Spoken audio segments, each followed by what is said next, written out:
and hello and welcome to Vale's Greenhouse once again. These very nice pots and containers sitting in our yard and garden, and we'd like to kind of make them look nice and seasonal. If this type of activity happens before Thanksgiving, before your pots and containers are frozen, and you are planting live material with a root ball in the container, and so you are not trying to put boughs in which blow away and dry up in just a few weeks. If you plant this type of material that I'm showing you in these containers, your containers will look awesome right until about mid-March. They'll look more dusty than dead, and also they will stay completely their colors until about mid-March, and they'll just slowly turn yellow. So most people do 1 or 2 or 3 nice pots for their front door or in front of their garage, and then they decorate them seasonally. So what have I chosen here in front of you?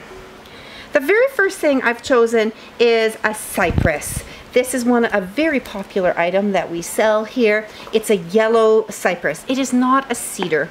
I don't tend to put a lot of cedar into winter planters because we find they disintegrate very quickly. So a cypress will dehydrate completely up, remain its shape and its color. It is dead, but it looks amazing in your pot. If you've been so lucky to have chosen a cypress like this for your spring pot, you can cut it out of your spring and summer container and slide it in to make your winter pot. This is a lovely item to choose from.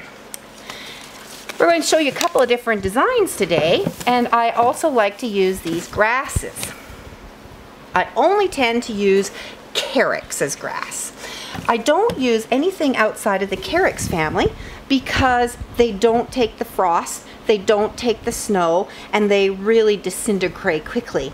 These little plants are tough plants. They're not hardy in this zone, but they can have the snow and the frost lay right down, crush them down, and they will just naturally bounce back into shape.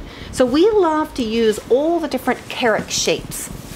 I also like to use this plant. This is a skimia. This is a broadleaf evergreen, and it doesn't traditionally ever lose their leaves, even in it's where it can grow and be hardy, such as a Vancouver, Victoria area.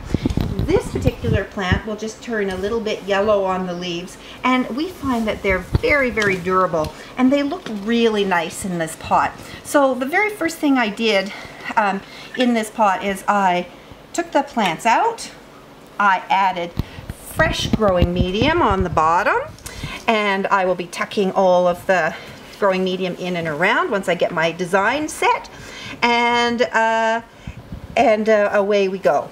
So the next thing I use, I really love this little baby, and this is called Tubby, and we think he's fabulous. This is also a Chamaecyparis.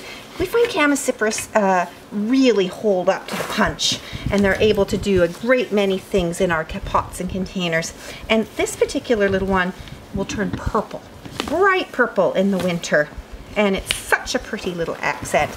And then I'm going to stick this lovely green carex frosty curls in the front, and there you go, 4 items in this pot, and we're good to go for the winter.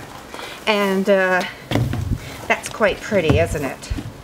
And people this will last you until March. If you've grown any of these items in any one of your other containers, it's okay at the end of August, first part of September, to cut them out of those containers and create a new container.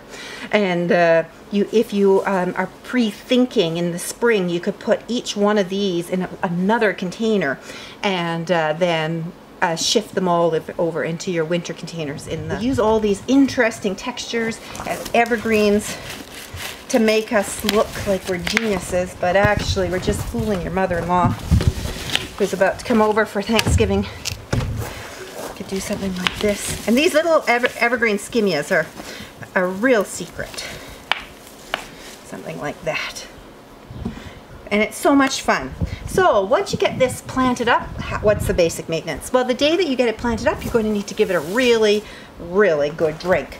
And you want to make sure that you get enough water that probably comes out the hole in the bottom, okay? And then you're going to need to check it.